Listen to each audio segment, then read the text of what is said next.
Como assim, velho? Do nada. Ai, ai. Salve, povo abençoado, ligado aqui no Pegue a Visão. Eu sou o Marcão e hoje eu quero conversar com você sobre um tema muito importante e muito recorrente. Você é o tipo de pessoa que ora por uns 10 minutos e já não tem mais nada para falar com Deus? Se esse for o seu caso, ou se você já conheceu uma pessoa assim, pega o seu café, se ajeita aí onde você tá e fique atento ao nosso vídeo de hoje, que nós vamos dialogar um pouquinho sobre a nossa relação com o Criador.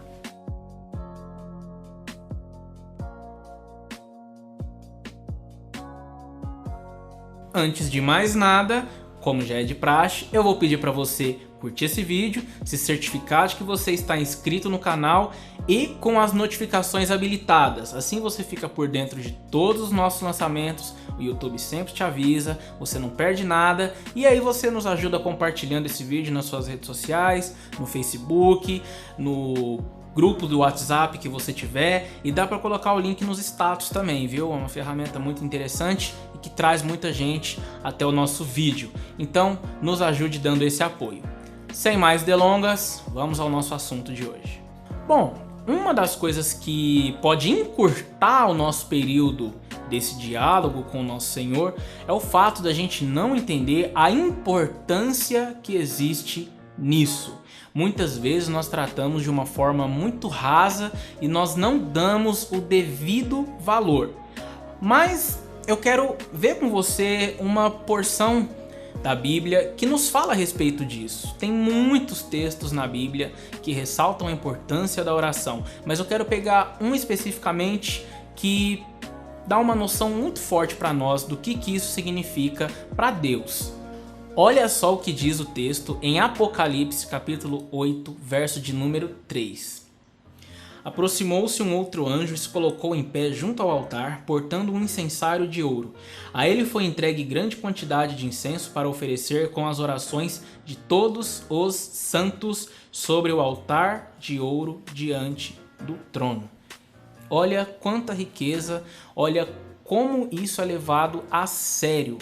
Então nós não podemos tratar de forma sutil, de forma rasa. Então aquelas brincadeirinhas desnecessárias, elas têm que ser evitadas, elas têm que ser banidas. Aquela história de chegar num evento onde tem um almoço e falar, quem tá com mais fome vai orar. Ou então falar, faça mal, faça bem, em nome de Jesus, amém. Dispensa comentários, né? Se você vê alguém fazendo isso em algum momento da sua vida, Apocalipse 8:3, você já resolve isso daí. Nós sistematizamos muito a oração, queridos. Muitas ocasiões a gente acaba procurando palavras bonitas, a gente quer falar assim, quase que como se estivesse declamando uma poesia, sendo que na verdade o importante é o conteúdo, é a essência, a forma, a sinceridade, como nós transmitimos aquilo que nós queremos ao nosso Pai. Ele é nosso Pai, nós temos que ter intimidade. Eu acho que ninguém chega em casa e conversa com o Pai como se estivesse conversando com alguém numa repartição pública. Então tenha essa liberdade. Não fique preso a palavras, termos e coisas que alguns oradores gostam de fazer. Porque muitas vezes, vamos ser sinceros, né? É só um enfeitezinho, é só um embrulho e não é com isso que Deus está preocupado. Nossa, ainda bem que foi bem na hora que eu parei, né? Eu mandei tão lindo. Ainda bem que não foi você. Né? No meio do trem. Tá. Infelizmente, a gente também não tem muito o costume de colocar isso como uma prioridade no nosso dia. A gente se ocupa de tarefas, de um monte de outras coisas. Aí a hora que a gente já tá cansado, vai deitar pra dormir, a gente faz o quê? Vai lá, pega uns minutos, descarrega tudo de uma vez e até dorme no meio do processo em algumas situações, não é verdade? Quem nunca dormiu enquanto orava, que atire a primeira pedra. Como Deus é nosso Pai, nós temos que fazer disso algo prazeroso, não é algo maçante, não é uma lição de casa que eu faço com Ele. É algo em que eu tenho um tempo para conversar com o meu Criador. E às vezes a gente gosta de fazer isso só nas vésperas de uma entrevista de emprego, de um grande evento, de uma ministração ou algo parecido. Ou então, quando nós vamos passar por uma situação em que julgamos precisar mais da ajuda de Deus do que nas coisas cotidianas. A gente pega o exemplo clássico do namoro. Às vezes o rapaz não tem esse hábito, mas aí ele conhece uma moça e de repente ele cria nele um desespero em buscar, clamar a Deus, ele arruma tempo, ele pede para outras pessoas intercederem por ele, ele faz toda uma revolução em cima disso. Mas o que é mais interessante fazer? Orar por essa área desde antes mesmo de conhecer a pessoa com quem se pretende ter uma relação. Já vai orando por ela, já vai preparando todo esse território, para que Deus já vá abençoando, te dando entendimento, te dando a sensibilidade necessária, para quando você já tiver prestes a entrar nessa etapa, você não fique desesperado, maluco e não venha a buscar a Deus só pelo interesse de adquirir essa bênção, mas sim porque já é de costume seu sempre manter esse contato com Ele, independente de circunstâncias. Uma outra forma que nós temos de estender mais esse período é perder a mania de orar por atacado, de querer pegar vários assuntos, colocar ele em uma coisa só para, entre aspas, poupar tempo e já jogar para Deus. Por exemplo, você está dentro de uma igreja, ao invés de você pedir para Deus simplesmente abençoar a sua igreja, você pode ter uma visão mais ampla. Você pode fazer igual no computador. Você já viu que tem a pastinha compactada? Você vai lá e extrai o que está naquela pastinha. Ou seja, o que era um arquivo de repente vira 5, 10, 15, assim por diante. Então, em vez de falar para Deus abençoar só a sua igreja, interceda pelos ministérios, pelos líderes, pelos eventos, pelos irmãos que você tem e assim sucessivamente. Assim você vai aumentar não só o seu período de oração, mas você vai aumentar a sua intimidade com o Pai, que é o objetivo. Uma das coisas que nos ajuda a ter uma visão mais ampla disso é o fato de que a gente tem mania de orar por atacado, e isso deveria acabar. A gente pega vários e vários assuntos, transforma em uma coisa só e já fala tudo de uma vez. Você jovem principalmente já deve ter mexido aí no seu computador com a compactação ou descompactação de arquivo. Então você tem lá uma pastinha, um arquivo único, a hora que você extrai, aquilo pode virar 2, 3, 5, 10 pastas diferentes. E se você colocar isso no seu período de oração? Já parou para pensar? Você está numa igreja e de repente você quer orar por ela e você só pede para Deus abençoar a igreja, ponto final. Mas você pode fazer diferente, você pode destrinchar isso, você pode pedir pelos líderes, pelos ministérios, pelos eventos, pelos irmãos na fé, pelas congregações que essa igreja pode vir a ter. Então percebe que você já enriqueceu o assunto, você já deu mais ênfase, mais detalhes, você já foi mais específico. E isso contribui para o seu crescimento em intimidade com o Pai.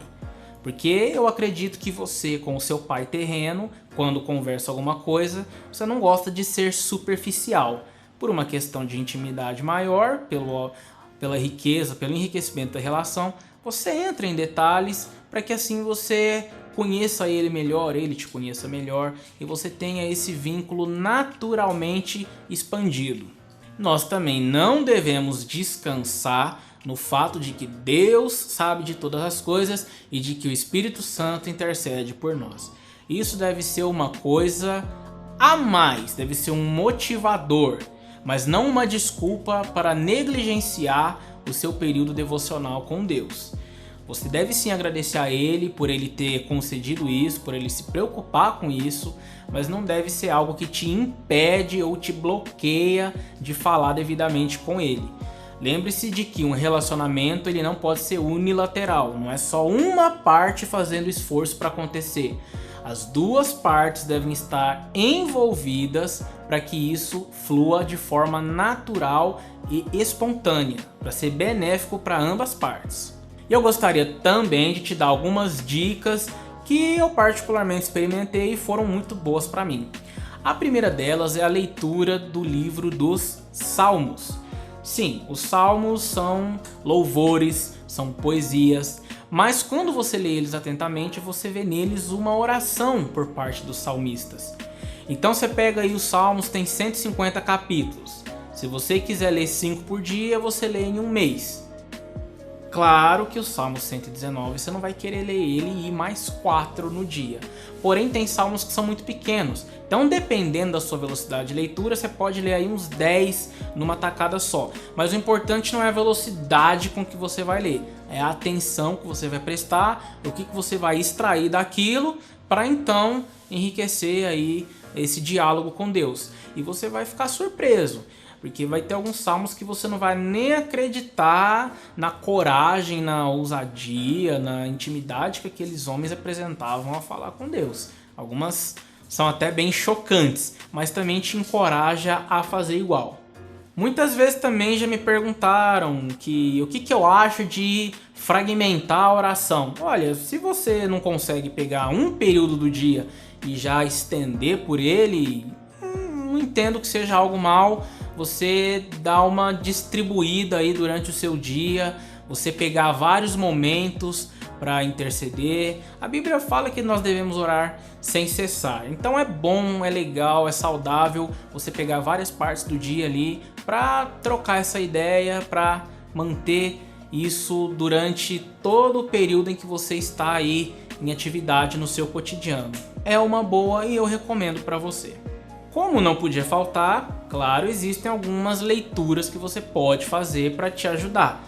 Então você, por exemplo, tem o livro do John MacArthur, A Sós com Deus, é um livro que me ajudou bastante, em especial a parte onde ele pega a oração do Pai Nosso e ele vai destrinchando, detalhando cada sentença que ali foi proferida por Jesus. É algo sensacional, você vai gostar. Você tem também o livro Poder pela Oração, do Edward Bounds, que curiosamente é um autor que se dedica muito a escrever na área de oração.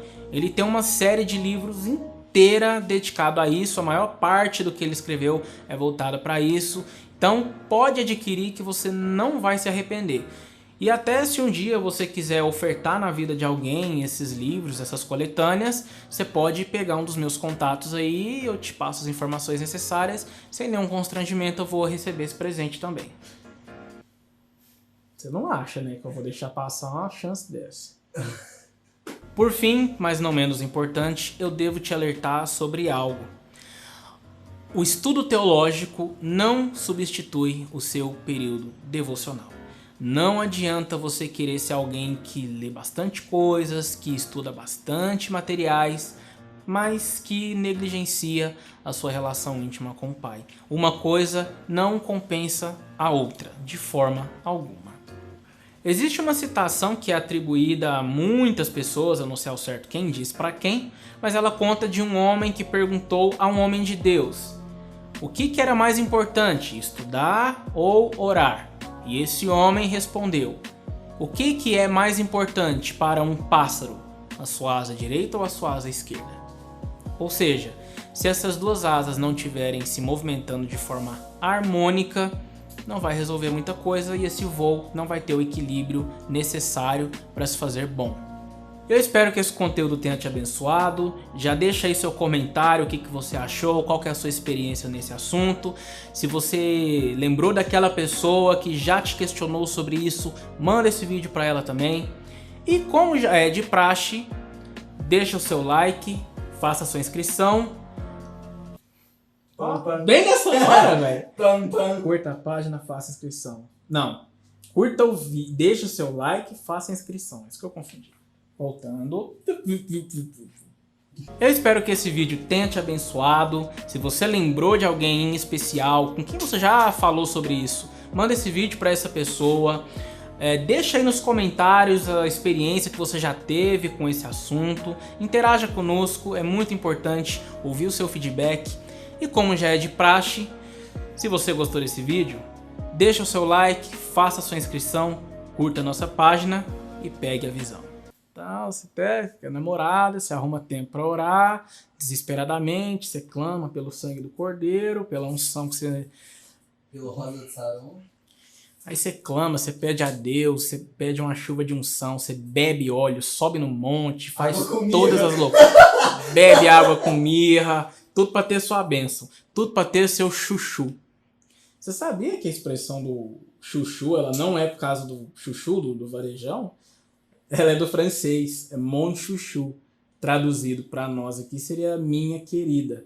Então, se você tem intenção aí de dar uma varoada aí, quando você for mandar o meu chuchu, mon chuchu, não tem nada a ver com aquela comida, o pessoal fala que não tem gosto, mas é bom, né? Chuchu é legal.